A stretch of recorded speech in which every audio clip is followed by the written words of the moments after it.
So it is my great pleasure today to introduce a very good friend of mine, Aneel Bhusri. Aneel and I met about 7 years ago when I was at the point where I was just starting negotiations with a couple of companies to acquire a startup that I had grown. And Aneel was Senior Vice President at PeopleSoft. How many of you are familiar with PeopleSoft? Okay, almost everyone. And it didn't turn out that PeopleSoft was an interested party, but through those discussions we ended up becoming friends, and we've been friends ever since. And Aneel was, at that time, responsible for all of product strategy, marketing, business development, a very big chunk of PeopleSoft.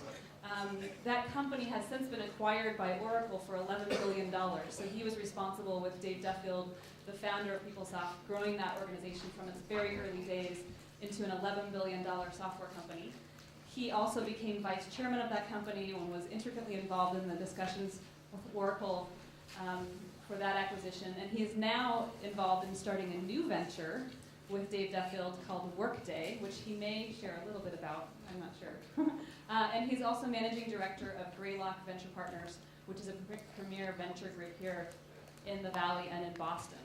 So I think Aneel's going to talk today about the venture financing process, what that looks like, get an insider view of how they evaluate companies to fund, and what the process of funding those is, and give you a case study of one of his companies. It is my great pleasure to introduce Aneel. Welcome. Thank you.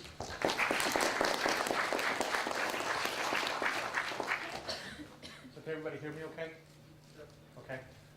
Before I get started, just out of curiosity, how many people here are interested at some point starting a company or being part of a startup? So a lot of you. Okay, good. Well, then hopefully you'll like what I go through today. What I thought I would just cover quickly would be the venture capital process. It's a process that, for a lot of people from the outside, is very confusing. I've been on both sides of it now. I've been an entrepreneur who's had to go out and raise money, and then I joined the dark side and actually became a venture capitalist, and now I'm actually going back to being an entrepreneur again. I don't know what that means. A case study on a company called Data Domain that was started out of Princeton University by a Princeton professor and a set of students. I thought that would be a relevant case to see how a company got started truly from scratch, just an idea. Then maybe some thoughts for all the entrepreneurs in the room, potential or future entrepreneurs in the room, and leave some time for questions. So just maybe a quick snapshot on Greylock, a little bit of history on the firm that I'm a part of. It's been around since 1965. The venture capital industry really just started in the 1960s. It's a fairly large fund, about $3 billion under management. The important thing to look at is the kinds of companies that we tend to invest in. Enterprise information technology means things like routers, enterprise software, business applications, security, storage, communications as phones, all the stuff that's happening in wireless, and then we spend a lot of time in the consumer internet space as well. And just very quickly, some of the companies that you may be familiar with that we've invested in over the last 40 years. A couple recent ones, Red Hat. We were the early investor in Red Hat. I'm sure many of you have used the Linux software that they provide. CheckFree, hopefully many of you pay your bills through CheckFree. DoubleClick serves up all the ads that you get on Google, typically served up by DoubleClick. And hopefully you buy all your stuff at Staples. So just a series of companies that Greylock has funded over the last 40 years. There's a bunch of others, but these are just some of the name brands that you may recognize. So first what I want to do is just describe what a venture capital firm is. I'm sure many of you know about it, so I'll go through it quickly, and then how the venture capital process works. So the space that, or the world that I live in is what we call early stage venture capital. And we fund startups. Startups meaning a person, it could be as simple as a person and an idea, or it could be a team of 8 to 10 people that have actually built a product and are looking for funding to take that product to market. Most cases, the venture funds are $300 to $400 million in size. There are about 8 to 10 partners. In the case of these early stage funds, most of the partners have backgrounds like mine, have been entrepreneurs and executives in companies beforehand. So not only do we invest in these companies, we help these startups get off the ground as well. And typically in a given fund, we'll have 30 to 50 portfolio companies. So each partner is I'm working with at this point 8. I'm working with too many companies. But most will be working with 4 to 5 companies at a given time. and they'll be at various stages. Some will be startup, some may actually be a public company, and they may be sitting on a public company board. And for an average startup, and there's no such thing as average, but across all the different companies, over the life cycle of a company till it reaches profitability, you'll typically invest $10 million as a venture firm into a company. So that's what a typical venture capital firm looks like. And the money comes from universities. The money that we invest comes from universities. Berkeley is a big investor in venture capital, as is Stanford and Harvard and MIT and most of the major institutions. Pension funds invest in these, and in many cases, a lot of the entrepreneurs, I know you had Mark Andreessen in here, a good friend of mine. He's an investor in our fund as well. So that's typically where we raise our money from. So another question that I get asked a lot is, so how do you find deals? How do you find the next great startup, the next great Google or Staples or Comcast? These are the way that deals get to venture capitalists. It's very rare that someone just picks up the phone, calls a venture capitalist, and they decide they're going to fund the company. Usually you rely on your network of folks. And the networks, first and foremost, the most important thing are entrepreneurs that you know and work with. So when they recommend to you another entrepreneur, the first thing that most entrepreneurs do when they start a company is they go to other entrepreneurs that have been successful, ask them for advice, ask them who to talk to on the venture capital side, and then those entrepreneurs refer them on to the venture capital. So that's the first place we find opportunities from. The second place, which in some cases is the same group of people, are angel investors, people that have been successful in business and like to invest, $50,000 or $100,000 in a startup just to get the company off the ground. University professors are a very valuable source of projects. So if you ever have a great idea, figure out which one of your professors has good contacts with, if you want to go talk to venture capitalists. And of course, that's not always the best thing to do, but if you do, university professors are great ways to get sort of into the venture capital process. And if you think of many of the great companies over the years, they've come out of universities. They've come out of Berkeley. They've come out of Stanford. They've come out of MIT. Because again, much of the innovation that happens, that pioneering innovation, happens in the technology and computer science departments of universities. Lawyers, and I'm working down the list in terms of priority. Lawyers are ahead of investment bankers, but lawyers as well, because you'll go to a lawyer to incorporate your company. The lawyers will have relationships with venture capitalists, and they'll refer those people on as well. Friends and family are another way that the friends that we have may just be a way that you get introduced to a startup. And last but not least, investment bankers. And the reason why they're last and least is that they're doing it specifically to get paid a fee, and they really don't care about the quality of the company. They just are trying to figure out how to raise money. So as you think about starting a company down the road and think about or being part of a startup, this is the network of folks that will help you go out and raise money for your company, whether it's through venture capital, whether it's through individuals. So how do we evaluate a startup or an investment opportunity? In a typical year, Greylock will look at something close to 10,000 startups, and across the 10 partners, we'll invest in 20 or 30. So that's a pretty low percentage, right? I mean, and that works out to be about, for every 100 projects each one of us looks at, we'll invest in 2 to 3. So it's a very small fraction of the ones we actually look at that we actually make investments in. Hopefully for those entrepreneurs, other folks invest in those companies, but for the number of deals you look at, you invest in a small percentage. And these are the 3 criteria.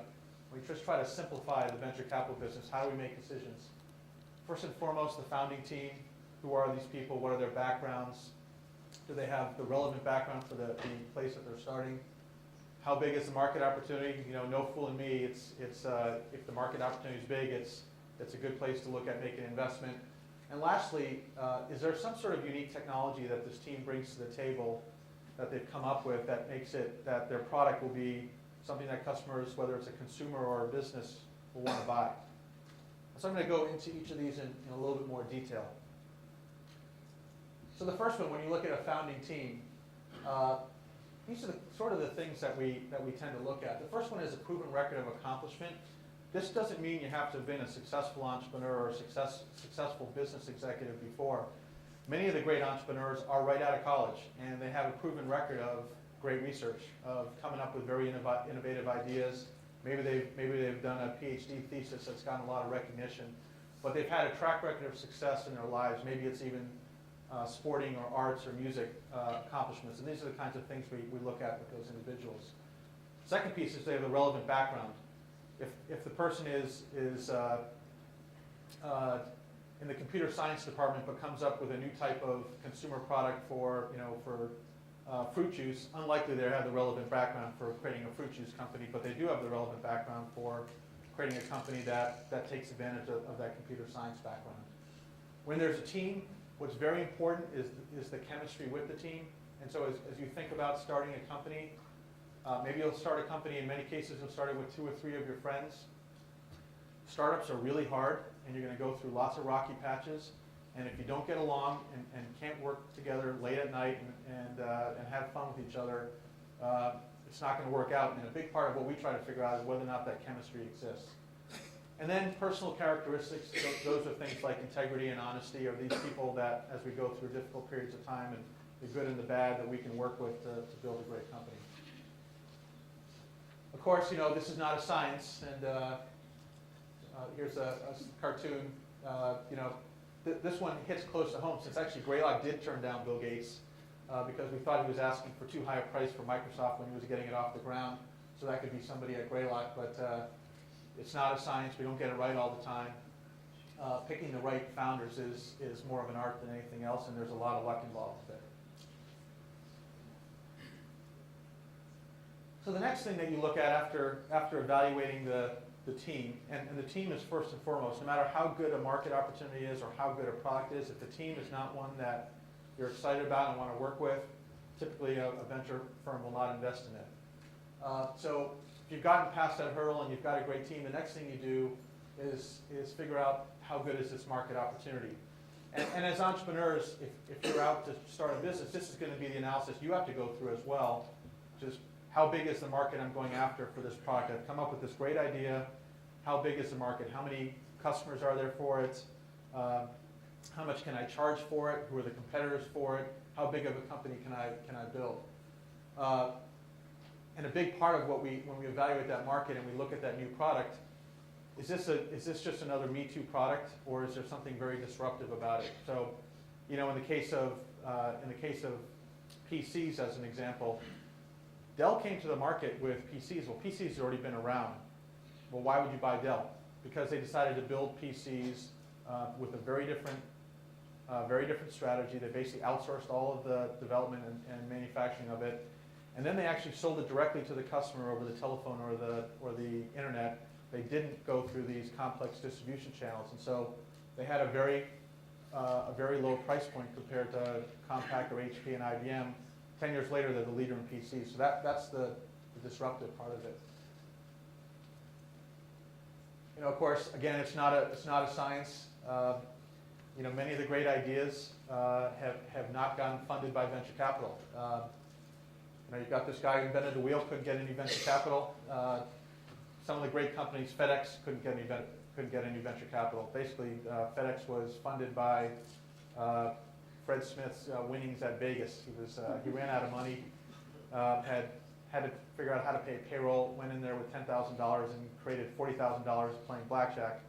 That's how he funded the company. So again, he went to every venture capitalist you could think of. They all said, what a crazy idea. Who's going to pay money to have product shipped overnight? And obviously he's wildly successful.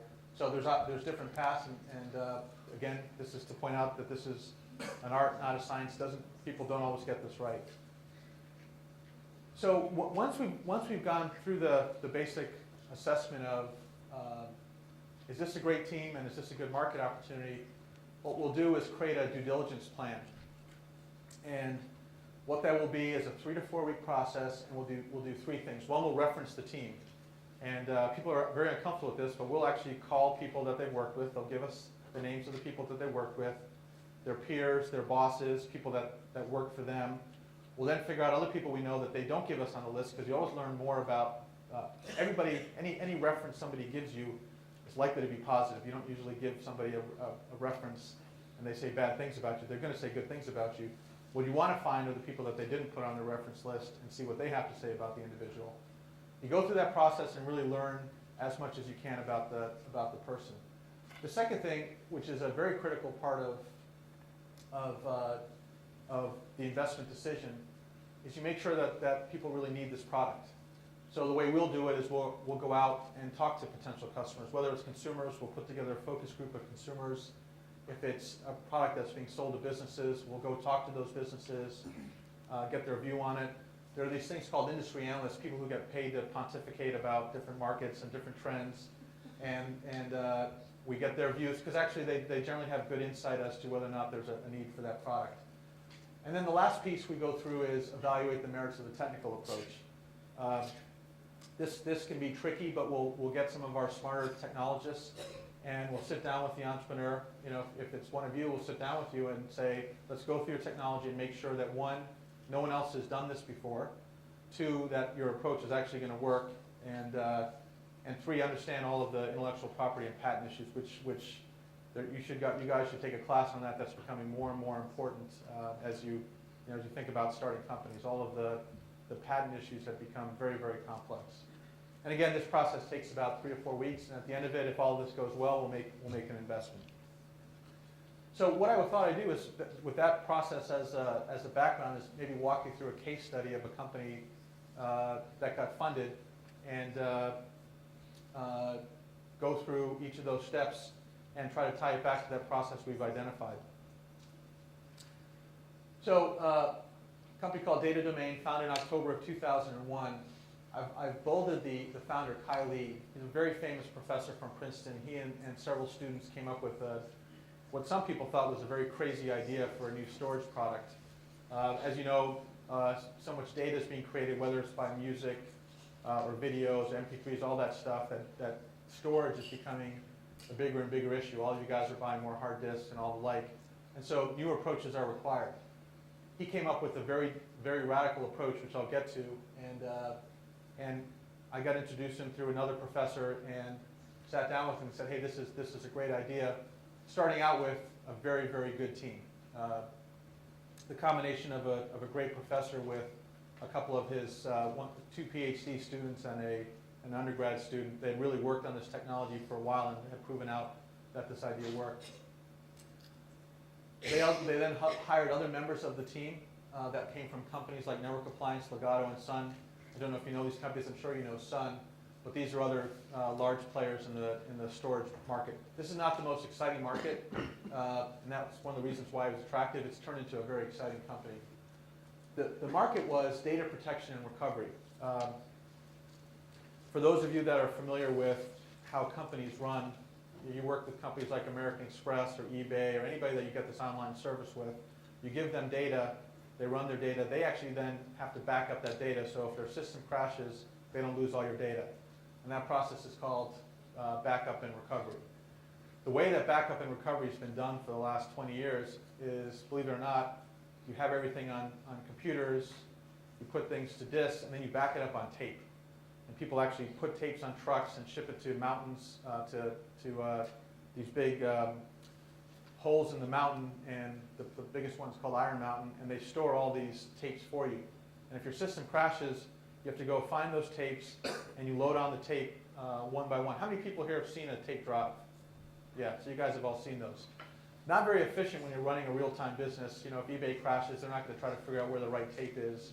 But that's the way people have been doing it for 20 years. It's a market people haven't cared much about. The technology that they brought to this market was a technology called capacity optimization, which I'll get into, and the product was called Data Domain Restore, first shipped in 2004. There were 3 investors, we were one of them, and through 3 rounds of funding, the company's raised $41 million. So the first thing we said, okay, we've got a great team, is this a big enough market opportunity? And it's difficult to size up a market opportunity for a product that, for a product who doesn't have a market yet. So we have to look at how's the problem being solved today. The problem is being solved today. This is the size of the storage market in general. It's being solved by backup, archiving, and hierarchical storage management software. Pretty arcane areas, and that's about a $2.7 billion market. The primary raise, which is the basic storage, is about a $15 billion market. So the first way you look at it is, if we just went out and replaced all the tape out there, how big is this market? It's annually a $3 billion market. If we add the fact that we help reduce a lot of labor costs about picking up those tapes and manually loading them, what else could we save? And labor, as you see, is a huge part of the red, the $18 billion. A huge part of the problem with storage is the labor around it. That takes you to a $5 billion market. If you're to say we're just going to protect all of the storage, be the backup for all that storage, that gets you to, based on the price points, about a $6 billion market. So through this analysis, we said, hey, this is a $3 to $6 billion market. That's definitely big enough. Most times, if you can find a market that's $300 or $400 million for your first product, that's great. If you get 10% of it, you can find a way to build a $30 or $40 million business. That's what a venture firm's looking for. A market like this is very unusual to find. The reason we found it was people just had not been paying attention to it for so long. It's just been an area that people had forgotten about. So then we dug deeper into that market itself. Okay, so what do we want to know about the backup marketplace? When we look at the cost of storage for an enterprise, for an American Express, for an eBay, for a Coca-Cola, what does it cost them to store all their data about their products, about their customers? 30% of it was tied to backup and recovery. That's a huge amount for stuff that actually you only need when things fail. They're obviously spending a huge amount of time on this process. And they had these trends that they were having to deal with that made it just worse and worse. Data is growing 80 to 100% a year, just worldwide, no matter whether it's for MP3 files or whether it's for business data, but it's doubling every year. The world has moved from being batch-oriented, the mainframe systems that were around 20 years ago that were based on carts. Now everything is real-time. So if you're backing up from tape and data is growing, tape is becoming increasingly the bottleneck. And then post what happened in New York on 9/11, everybody's now worried about disaster recovery. What happens if we have a disaster? How are we going to recover all of our systems? That again happened in Katrina and Rita. Companies were wiped out and they lost years and years of data. And some companies were put out of business because they hadn't properly backed up their systems. So this is the environment that we saw. It's a huge portion of the spending, and it's only becoming worse in terms of their ability to manage it. So then we went into and said, so why is it so problematic? And it really came down to the inherent limitations of tape. There's a lot of error when you try to restore your system from tape. As many of you guys know that. I mean, how many people here try to restore from tape? I'm sure a lot of you guys are trying to do that. I think the accuracy is, this is good to talk to an engineering group. I talk to a bunch of business people who have no idea what I'm talking about. Most times when you try to restore from tape, you get about a 70% recovery rate. That means 30% of your data you lose because the tape was improperly handled. Simple things as a fingerprint smudge. Somehow the tape got corrupted. Maybe it was in a place that was too warm. Lots of things can go wrong, and the tape goes bad. Also, when your system crashes, the process of loading tapes manually one by one to recover the system can take weeks to months to recover in some cases. So, the clear takeaway here was that the backup process is a big problem, and a big part of it is tape. So here comes data domain, and so instead of this area is the backup server, which takes your primary data and puts it to a backup server. Instead of doing it to the tape system, which has been the way it's been done for 20 years, they came up with a new product called a Restore that does it off of disk. So now you have a disk backed up by another disk. The reason why people haven't done it before is because disks are a lot more expensive than tape. They're 2 or 3x the cost of tape, and as a result, companies said, hey, I know it's a better technology, but I can't afford it. The reason why it's worked for data domain, coming back to the reason we decided to invest in the company, they had come up with this technology out of Princeton called capacity optimization. And what they had figured out is that when you back up all of your data, you back it up once. The second time you back it up, only a small part of the data actually changes. Most of it stays the same. So instead of storing the data again a second time, just store the changes. And after you've done it several times, what you find is that all you have to do is store the unique segments. And so here we have the blue is the unique segments, the yellow is the redundant segments. You see over time that in the second full backup, the J segment is the only new segment that has to get stored. So you can just see the efficiency that gets created. What ends up happening is that you get a massive reduction of backup data, 20 to 50 times. And as a result, what used to take you 40 terabytes of disk and $500,000, you now get 100 terabytes for $75,000 because of this compression. And again, that's the reason why this was such a great investment opportunity. They identified, it was a great team, they identified a big market, the backup market, but most importantly, they came up with a technology that was so different than what the market had seen, that now all of a sudden on a per gigabyte or per terabyte basis, this was half the cost of tape. And once that happened, the market just started taking off. They created a brand new market just with this simple approach, which I'd say the exciting thing for all of you, none of the people in the storage industry, IBM, HP, EMC, those are the big storage companies, none of them had this idea. It took a university professor and students to say, hey, the companies are doing it the wrong way. They're approaching it, they should approach it this way. Let's bring some real science into it. And the result is something that, that was very exciting, and the company has done very well since then. So what's happened in a company that was just started 4 years ago? They become the recognized leader in this space. They're shipping the version 3 of the product. They've already got 500 systems in deployment, and the product's only been shipping for about 15 months. 130 customers worldwide. Some of those customers are the Gap, Verizon. A lot of your data is being backed up by this stuff. Your credit card data and all the other data that you give to websites is in many cases being backed up by the data domain software. And from Q1 to Q3, the first quarter of 2004 to the last quarter of this year, you can see what's happened on the revenues. And this is not something we share often, but I trust you guys will keep it confidential. From being a startup in early 2004, it's a company that is now doing about $20 to $25 million a year in a very short amount of time, and more than doubling every quarter. So a very exciting company. And by the way, for any of you who are interested, it's a company that's always looking for smart engineers. So what I thought I'd take you through now is, so that was what happened with the company. How did the company get financed? And so you understand how the venture capital process ties back to it. So the way this company was funded was pretty typical of how most startups get funded in Silicon Valley. The first part of it is a seed investment, $1 million. This sometimes comes from venture capitalists, sometimes it comes from angel investors, sometimes it comes from friends and family of the entrepreneurs. The point of that $1 million is to first make sure that there really is a market need for this product, build a working prototype. If you get past those milestones, the company then gets more funding. So it then took $8 million of funding. That round of funding took the company through building a full engineering team and building a product for general release. That means a product that we ship to customers, and took it through the company to sign it up for 5 to 7 early customers. After that, during this period of time, you're not generating any revenues. After that, we ran out of money. We had to go raise more money. And between 2 more rounds, we raised a little over $30 million.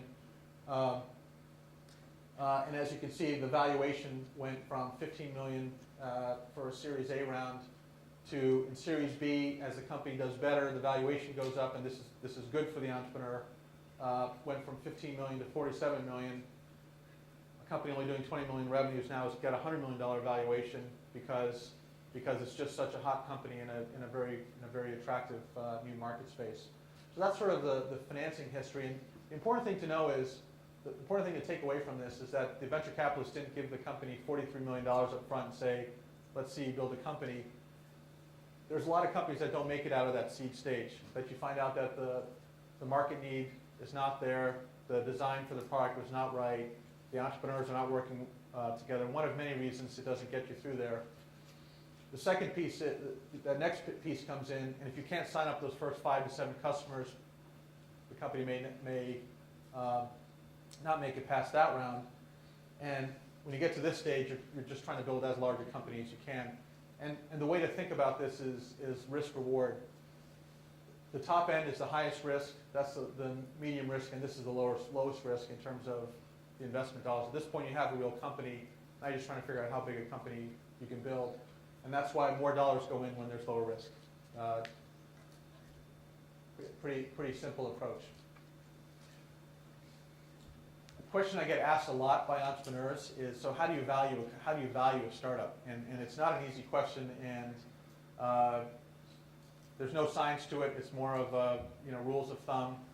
But for this company, before they took in anything, just for the idea they came up with, the company was valued at $6 million. What that meant was that the founders of the company got common stock, which was called, basically sweat equity for bringing the idea to the marketplace. And we set aside an option pool to give to all the new hires, all the hires from college, from grad school, from other companies that would fill out the engineering team. The seed and Series A round together, the 1 + 8 was $9 million, done between 2 investors.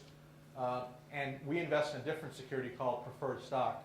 Since the founders are not putting up dollars, their stock is common stock, ours is preferred stock. That only matters if you sell the company. Basically, the company gets liquidated because nothing happens. So what you want to have happen is tomorrow the company got sold for $9 million. If it got sold tomorrow for $9 million, the venture capitalists will get their cash back. The entrepreneurs won't get anything. If the company gets sold down the road for several $100 million, none of that matters with the preferred stock versus the common stock. It's just a protection for actually putting in real dollars.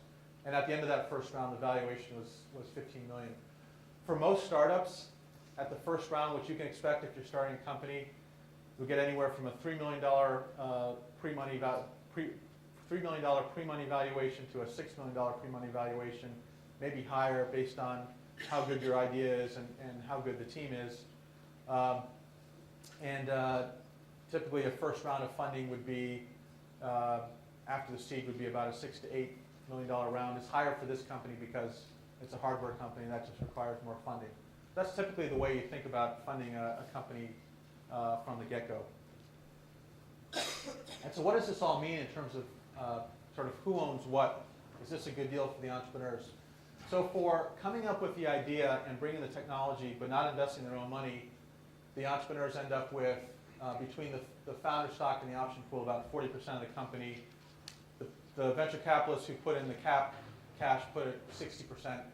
It's usually 50-50 because many times the founders will actually put in their own dollars into the company. In this case, the students and the professor from Princeton, at least they said they didn't have any money, and I think now they wish they had because the company's doing so well. So we ended up having to fund more of it than we would in all cases. And basically that's how the ownership breaks out after first round. And this is the way most of the great technology companies get built. The founders come up with the idea, they get stock for coming up with that idea, they try to build a great company, raising money over time. The investors make money for the stock that they buy. The founders make their money on the stock that they get for founding the company. And if all things work and a great company is built, everybody's happy. So maybe just some final thoughts for you as you, I don't know how close you guys are to graduation. You look pretty young. At least you look young to me. But some thoughts as you think about being an entrepreneur or going off to your first job at a technology company, maybe some advice, and it's free, so you get what you pay for. So the first thing is, what are the areas that are hot for VCs? What are the areas they're investing in? This doesn't mean that VCs always get it right, but if this is an area that you're interested in, or any of these areas that you're interested in, likely you can at least get a chance of getting your startup funded or join a startup that's in one of these areas. The first one's the consumer internet. Obviously, that's a very exciting area right now. Companies like eBay and Google and Amazon are being created almost overnight. In the old days, it would take 15, 20 years to create a company that large. With the consumer internet and all the viral aspects of the internet, it can happen in 3 or 4 years. Sort of tied to that is wireless. I mean, these phones now have just become an internet platform, and more you're going to see cool things coming to the handsets. What you'll see in the next few years is that you'll get DSL or cable modem speeds to your phone. That's pretty cool. That means that a lot of new applications are going to come. And so there's a lot of opportunities for startups there. So much of the software that's now created actually gets put on semiconductors. It's a much better form factor, and you get much better performance. So again, you think about the chips in these devices. It's really just software on a semiconductor. And the particular area that's exciting are the things that are tied to consumer-oriented applications. So there's an example of a company that went from overnight being a startup to being a $200 million company because they supplied a major chip to the iPod. Right? That was not a bad idea to go work with Apple. This was when Apple was just getting going. They had to pick one chip to do some of the basic processing. They picked this company, and lo and behold, overnight, this company has become a $200 million company. Now, the downside is Apple just picked a new vendor and let those guys go, and now they have to find new customers. But still, at least for a few years, they had a good business. The other area, in the area of enterprise technologies, this is actually a tougher area today. Enterprise technologies meaning companies that build products to sell to other companies. These are companies like Microsoft and Cisco and IBM and Sun. They mostly build products to sell to other large companies. It's a tougher area with the exception of security and storage. Security because the hackers are always ahead of the companies, and most people in these companies will tell you they're terrified of hackers. And VCs actually make a lot of money on hackers. So if any of you hackers, keep doing it. I hope nobody from a company heard that. But it's such a huge issue, and people keep trying to throw new products out, whether it's firewall or VPN. But hackers keep finding new ways around it. So it's an area where companies are still spending a lot of money trying to solve it. And then storage. Back to the example I used. Data is growing so fast, and so much content that used to be on paper is now on paper or on CDs is now digital. The demand for storage is huge, and it's doubling every year. So as a result, whenever a market's growing fast, there's room for new startups. And then if you have you have an interest of where's the next frontier, Silicon Valley, this Bay Area, has been the center of innovation for the last 30 or 40 years. I've made a couple trips, in particular to China, the last few years, and taking a step back, I'm a big fan of Europe. I love Europe. Go there a lot. When I go to Europe, you always feel like, wow, they must look and say, wow, it sort of sucks. We sort of missed out, and the Americans took over the innovation market, and now they're the center of innovation. And when you go to Europe, I think most people would say that that's the way they feel, and that's the way the Europeans, I think, see it. When you go to China, you get the feeling that, wow, maybe the U.S. is going to be the next Europe. And the innovation there is mind-boggling. It's stunning. So for those of you that have the desire, you're young, to go live someplace different, or in some cases go back home, China is as exciting as there is a place right now, frankly more interesting than Silicon Valley. And close behind that is India. These are just economies that are moving so fast. You have 1 billion people in each of these economies. They're going from 5 years ago, there were 10 million people in China that had cell phones. I think it's 300 million now. That's more than the U.S. just in 5 years. It's stunning. You go visit a city like Shanghai, and 15 years ago there was Shanghai, and then there was this big rice paddy, and that rice paddy now is bigger than Manhattan. It's got a skyline that's just amazing. So this is where the venture capitalists are going to. Most of the major venture firms are starting to set up offices in China and India. So, and if I was younger and go live abroad for a few years, I would take advantage of this opportunity. So maybe some final thought for some advice for some entrepreneurs. It's a very rewarding experience. It's the most rewarding experience I've been through in my life. It's really great to create a company from nothing. Not only is it fun to ultimately have a successful company, you end up building friendships that will last for the rest of your life. Dave Duffield, who was the founder of PeopleSoft, has been now my close friend for 15 years. He's as close as any friend I have socially because he just spends so much time with these folks. At the same point, it's very hard. I haven't been through any startup that hasn't had rocky points. In the case of PeopleSoft, came very close to not being able to make payroll in the early days. There's always a large company that's going to file a lawsuit to keep you out of business, because if you're successful, you're going to hurt a large company, and they're very protective. But it is a very rewarding experience, and most of the great entrepreneurs come out of groups like you. Almost all the great entrepreneurs come out of CS and engineering programs from probably 5 or 6 universities, Berkeley being one of them. It's really amazing how truly concentrated it is. It's changing now in that they now come out of universities out of China and India, but the same 5 or 6 in the US are pretty much the same, and Berkeley is right up there.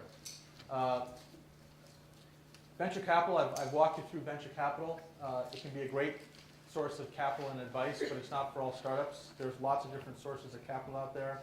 If any of you ever want advice on it, feel free to shoot me an email.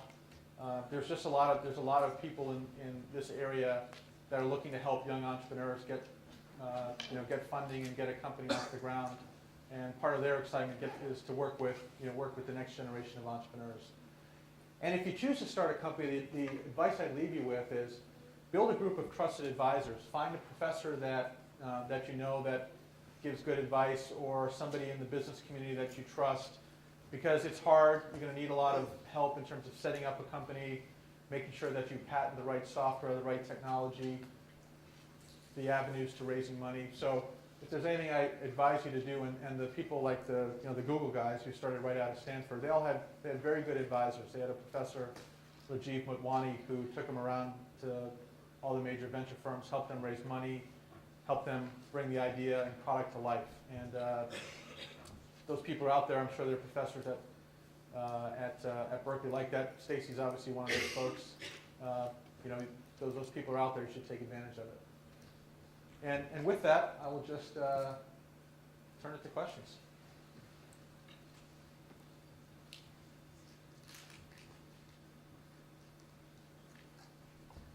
Question back there? Yeah, so you say a lot of the opportunities are developing in China and India. Especially in China, are the VCs coming over there that they all speak Chinese, or is it mostly business being conducted in English? No, I think it's a very good question. The way that the VCs in the U.S. are going over there are hiring Chinese nationals. It has to be done. The business is done in Mandarin. It's not done in English. Okay. So much of the venture capital opportunity in China right now is the consumer internet. So the equivalent of eBay is Alibaba. The equivalent of Google is a company called Baidu. These are all really successful companies, but all the entrepreneurs speak basically Mandarin. You have to do business in Mandarin. What do you think are the consequences of the Chinese government in the expansion of technology and the protection of intellectual property rights, where there isn't very much, how they have a communist government? Yeah. Again, a very good question. Aneel, can you repeat the question? Yeah. The question is, what do I think of the Chinese government impact on the technology, the development of the technology industry, given their views on the protection of IP? I think, is that right? A lot has changed in the last 3 or 4 years, and the biggest change is that although it's still a communist government, the Chinese government has realized the power of capitalism, and so they're trying to put in a structure that does ultimately protect intellectual property, that does create a world where entrepreneurs can be wealthy and successful, and something that does take advantage of the capitalist system. So 5 years ago, it was the wild, wild west. It was something you had to be very careful of. Today, it's gotten a lot better.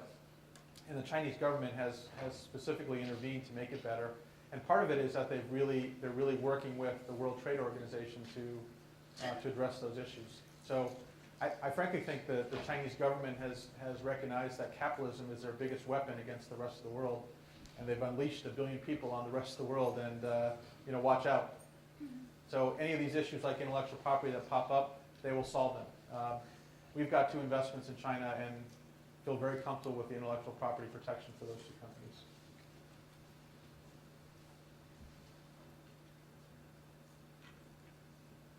I think yourself and also previous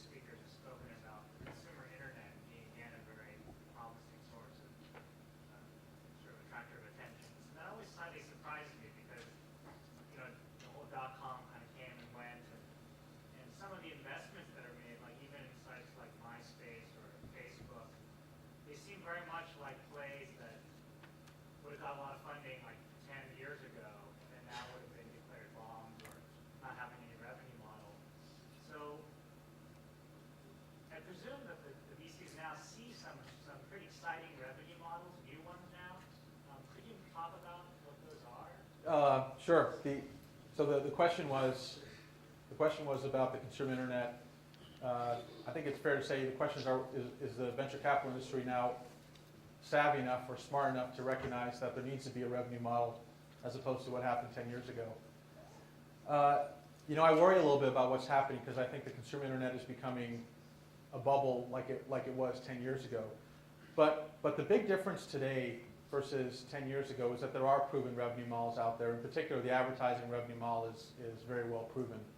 And so Google has had a big part to do with it. But people that become destination sites that can drive traffic and can monetize that traffic for different audiences, if they show a model that they can monetize a site primarily through, at this point, advertising or bounty revenue, it's an attractive investment. The area that really bombed out post that crash was all the e-commerce stuff. You think about all the companies like Pets.com. We all laugh about it, but they would the joke around it is that they make up for their losses in volume. So they lose $5 on every sale, so let's sell more. Right? It didn't make a lot of sense. It would cost them. They would FedEx dog food. And the dog food cost $9 and the FedEx would cost $10. Not a business model that's going to work. Same thing with webvan. The business models that are more like the eBays and the Yahoos and the Googles that are truly virtual companies that don't have physical assets and are really just trading traffic, they're phenomenal business models. They scale better than anything you've ever seen in the enterprise world. Just because it's an opportunity to connect with hundreds of millions of consumers. No business could do that by phone or by person the way you could do that through the internet. So I think the ad model is the model that is sort of the winning model. If it's too far removed from that, it's hard to make work.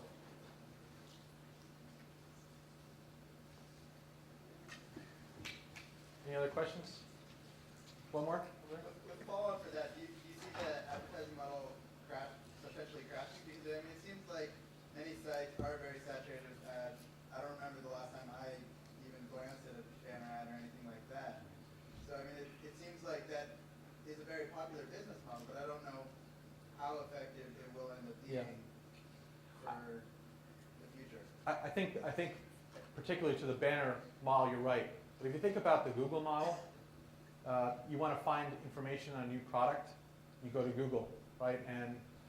And companies pay to have their search words listed at the highest rank.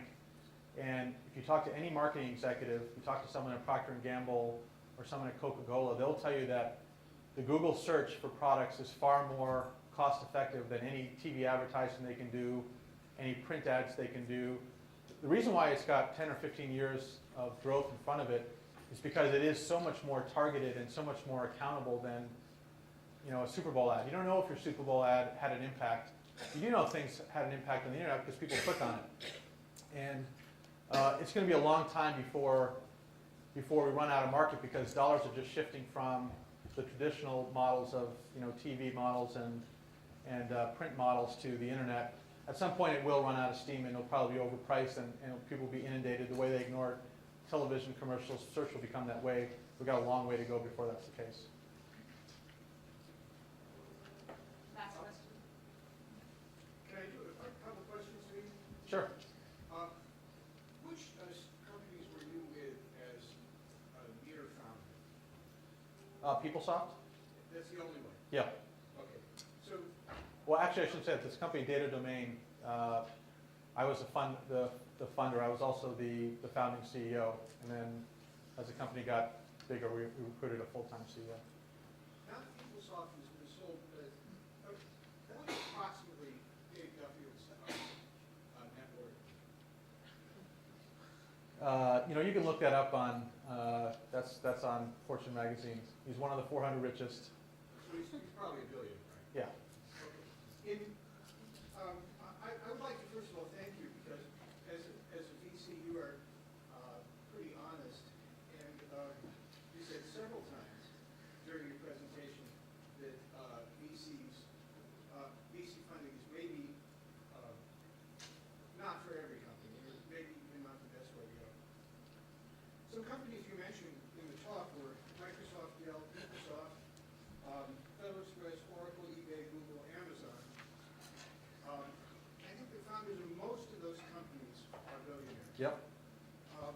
I think that, you mentioned your company passed on investing in Microsoft.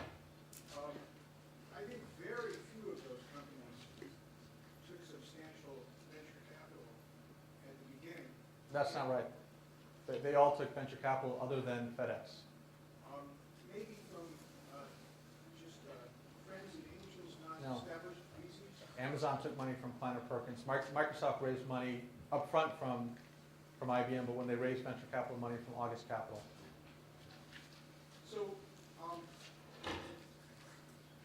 is there any particular strategy that someone who's an entrepreneur is wishing to maximize the return on their invested start at Yeah. the time would take, given the examples which we've Yeah. just covered right here? So the thing that's consistent with all of those is that, in the case of Dave Duffield, he wasn't wealthy when he started at PeopleSoft, but he bootstrapped the company to several $1 million of revenue. Oracle was the same. And as a result, when they raised that first round of funding, it was at a much higher valuation. And I would encourage every entrepreneur to try to do that. Get as far as you can without raising money. You'll end up owning more of the company at the end, and you'll have taken a lot of the risk out of the business. So if others have questions, Mr. Aneel, we'll stay for a few minutes. Thank you.